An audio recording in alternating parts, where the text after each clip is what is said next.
역사책을 펼치면 늘 그림처럼 아름답죠.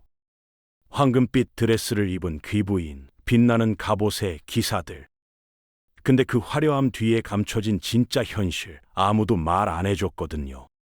20kg짜리 드레스를 입은 채로 볼일을 봐야 했던 귀부인, 전쟁터에서 갑옷을 절대 벗을 수 없었던 기사, 왕족도, 귀족도, 그 누구도 피해갈 수 없었던 문제였습니다.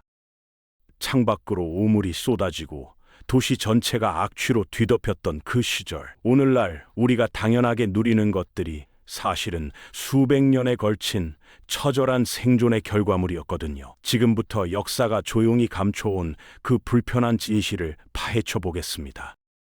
크리놀린 드레스 들어보셨나요? 1856년 프랑스에서 탄생한 이 드레스는 철제 와이어 프레임으로 치마를 풍성하게 부풀린 형태였습니다. 산업혁명 덕분에 귀족부터 공장 노동자까지 모든 계층 여성들이 열광했죠. 근데 이 드레스엔 치명적인 비밀이 있었습니다.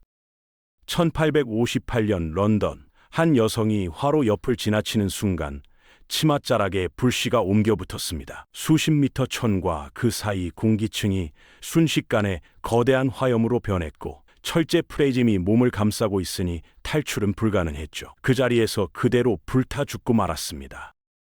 이게 단 한 번의 비극이었다면 다행이었겠지만 1850년대부터 1860년대 사이 이 우아한 드레스로 목숨을 잃은 여성이 무려 약 3,000명으로 추정됩니다. 아름다움을 향한 열망이 그대로 죽음에 덫이 겁니다. 유행이 사람을 죽인 시대, 그게 바로 크리놀린의 시대였습니다. 거대한 드레스를 입고 화장실을 가야 한다고 상상해 보세요. 20kg짜리 옷을 입은 채로요. 당시 귀부인들에게 이건 매일의 현실이었습니다. 그래서 탄생한 게 바로 브루달루였죠. 브루달루는 타원형으로 생긴 전용 요강입니다. 다리 사이로 넣기 편하게 길쭉하게 제작됐고 당시 여성들의 필수품이었죠. 속옷도 가운데가 갈라진 특수 구조로 만들어져서 드레스를 벗지 않고도 용물을 볼 수 있었습니다. 근데 문제는 혼자서 해결이 안 된다는 거였어요. 연회장에서 귀부인이 볼일을 볼 때면 하녀들이 양옆에서 드레스 자락을 들어 올려야 했습니다. 드레스가 바닥에 닿거나 요강 가장자리에 스치기라도 하면 고가의 의류가 즉시 망가지니까요. 하녀들은 팔이 저려도 버텨야 했습니다. 우아함을 유지하기 위한 가장 우아하지 못한 순간이었던 거죠. 드레스 속 거대한 공간은 생각지도 못한 용도로 활용되기 시작했습니다. 바로 밀수였죠. 1857년 런던 세관은 충격적인 사건을 보도했습니다. 한 여성의 드레스 안쪽에서 압축된 담배가 가득 찬 담배 패티코트가 발견된 겁니다. 드레스가 움직이는 개인 창고였던 셈이죠. 프랑스에서는 살아있는 자섭 12마리를 드레스 안에 숨기다 적발된 사례도 있었고, 영국에서는 보석과 시가를 드레스 안쪽에 부착해 세관을 통과하려던 여성들이 줄줄이 체포됐습니다. 치마 속이 사실상 거대한 밀수 창고였던 거죠. 한편 당시 여성들의 생리위생 현실도 만만치 않았습니다. 천 조각을 벨트에 고정해 생리대로 썼는데 이 천을 뜻하는 레그의 오늘날까지 생리의 은어로 남아있죠. 1858년엔 고무 소재 생리용 앞치마가 특허를 받기도 했지만 통풍이 안 되고 착용감이 나빠 여성들의 고통은 여전했습니다. 화려한 드레스 안에 감춘 현실은 이렇게나 처절했습니다. 중세 기사들의 갑옷, 보기엔 위풍당당하죠. 근데 그 안의 현실은 완전히 달랐습니다. 전투가 몇 시간씩 이어지는 동안 갑옷을 벗을 시간 따윈 없었거든요. 결국 기사들은 갑옷 안에서 그대로 배설을 해결해야 했습니다. 여름철 뜨거운 태양 아래 땀과 피와 배설물이 뒤섞인 갑옷 안은 상상을 초월하는 환경이었습니다. 특히 이질이 유행하던 중세 군대에서는 선택의 여지조차 없었죠. 그 오염된 갑옷을 닦는 건 미래의 기사를 꿈꾸는 종자들의 몫이었습니다. 물도 귀했던 시절이라 모래와 식초로 닦아냈고 심지어 소량의 소변을 섞어 사용하기도 했죠. 기사도라는 고결한 가치가 사실은 이런 비천한 노동 위에 세워져 있었던 겁니다. 빛나는 갑옷 뒤에 감춰진 현실, 역사책은 늘 그걸 빼고 이야기해왔죠. 중세 도시를 걷다가 갑자기 머리 위에서 가디루라는 외침이 들린다면 즉시 머리를 감싸고 피해야 했습니다. 프랑스어로 물을 조심하라는 뜻이지만 실제로 쏟아지는 건 물이 아니었거든요. 창밖으로 던져지는 오물이었죠. 하수 시설이 거의 없던 당시 도시에서 사람들은 요강에 담긴 오물을 창밖으로 그냥 던져버렸습니다. 경고 외침이 있긴 했지만 그게 무색하게 머리 위로 배설물이 쏟아지는 일이 일상이었죠. 도시 전체가 악취로 뒤덮인 재앙 수준의 환경이었습니다. 이 처참한 현실이 패션에도 영향을 미쳤습니다. 일부 학자들은 하이힐이 길바닥의 오물로부터 드레스와 발을 보호하기 위해 굽이 높아진 것이라고 주장하죠. 우산 역시 하늘에서 떨어지는 오물을 막는 용도로 유용하게 쓰였다는 설도 있습니다. 우리가 멋이라 부르는 것들이 사실은 생존의 흔적이었던 겁니다. 당시 공중 화장실을 이용하려면 1페를 내야 했습니다. 지금 돈으로 치면 빵 한 덩이 살 수 있는 금액이었죠. 빈곤층에겐 그냥 길거리에서 해결하는 게 현실적인 선택이었습니다. 영국식 표현 스펜드 에이 페니, 즉 화장실에 간다는 말이 바로 여기서 유래했죠. 화장지도 없던 시절, 뒤처리 방법은 더 충격적입니다. 말린 옥수수 속대를 회전시키며 사용했고, 고대부터 이어진 해면 막대기는 사용 후 식초물에 소독해 재사용했죠. 지금 우리가 아는 그 노란 캐릭터 스펀지밥, 그 모델이 바로 이 해면 막대기라는 설도 있습니다. 인쇄술이 발달하면서 낡은 신문이나 카탈로그가 최고의 대안으로 떠올랐고, 대량 생산된 화장지는 1900년대 초에야 비로소 등장했습니다. 오늘날 우리가 아무렇지 않게 쓰는 화장지 한 장이 수백 년의 불편함 끝에 탄생한 결과물이었던 겁니다. 실크나 벨벳으로 만든 고가 의류는 물 세탁이 불가능했습니다. 그래서 1년에 단 한 번 더 그레이트 워시, 더 그레테 워시라 불리는 대세탁 행사를 치렀죠.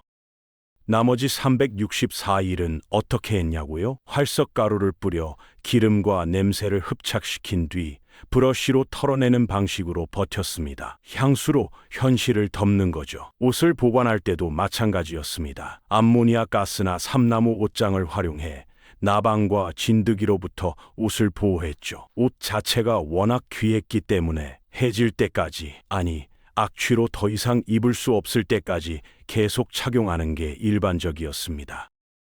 당시 귀족 여성들은 냄새를 감추기 위해 향수를 온몸에 뿌렸습니다. 화려한 향기 뒤에 감춰진 현실은 1년 묵은 땀과 오물이었던 거죠. 우아함이란 결국 불편함을 얼마나 잘 숨기느냐의 싸움이었습니다. 현대인의 눈으로 보면 충격적이지만 그들에겐 그게 최선이었던 겁니다.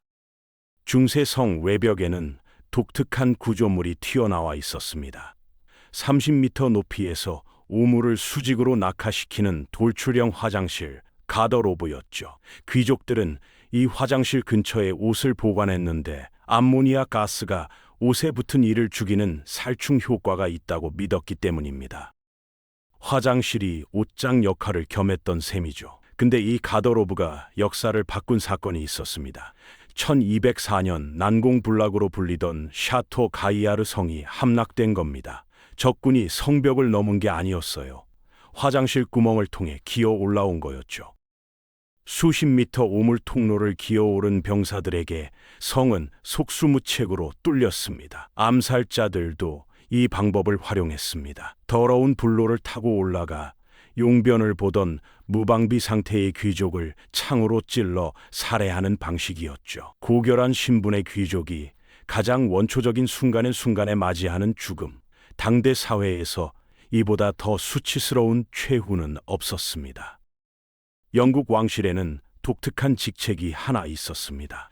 그룸 오브 더 스툴, 그룸 오브 떼출 스툴, 직역하면 변기직이죠. 근데 놀라운 건 최고 귀족들이 이 자리를 차지하려고 치열하게 경쟁했다는 겁니다. 대체 왜 그랬을까요? 왕이 볼일을 보는 순간은 경호원도 신하도 없는 유일한 단둘만의 시간이었습니다. 그 순간 왕과 가장 내밀한 대화를 나눌 수 있는 사람이 바로 변기직이었죠. 왕의 건강 상태는 국가 기밀이었고, 이를 가장 먼저 파악하는 변기지기는 자연스럽게 국정 방향을 바꾸는 비선 실세가 됐습니다. 헨리 8세의 변기지기였던 헨리 노리스 경은 왕의 절대적인 신뢰를 바탕으로 왕실에서 세 번째로 부유한 사람이 됐습니다. 루이 14세의 변기지기 역시 공식 귀족 자귀를 받으며 고위 귀족들보다 왕과 더 많은 시간을 보냈죠. 권력의 핵심은 화려한 연회장이 아니라 왕의 변기 옆에 있었던 겁니다. 19세기 중반 영국 배관공 토마스 크래퍼가 수세식 화장실을 개량하면서 500년 넘는 악취의 시대가 막을 내렸습니다.